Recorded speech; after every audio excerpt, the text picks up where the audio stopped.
How to fix network problem in Samsung. Hi everybody and welcome back to our channel.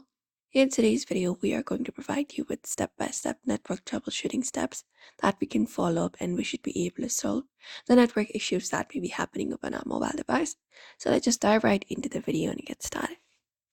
So first of all, we can start by toggling on the airplane mode and restart. We can look out for airplane mode and tap on it and wait for 10 seconds and turn it off again to refresh the connection. Once it is done, we can just hold it up and look out for the restart option and restart the phone to force the reconnection to towers. Also reset the network settings. So go to settings for that, and inside settings go to the option for general management. Once we tap on it, we can look out for reset and again tap on the option called reset network settings and confirm it up. That restores Wi-Fi, mobile data and Bluetooth to the factory settings.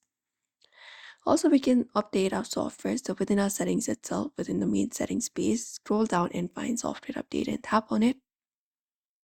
And tap on download and install to ensure that the phone has the latest firmware available.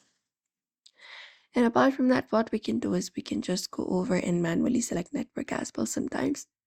Go to connections for that and go to mobile networks. And here look out for network operators. And here we can disable this option called select automatically to pick out our carrier manually. And that's it.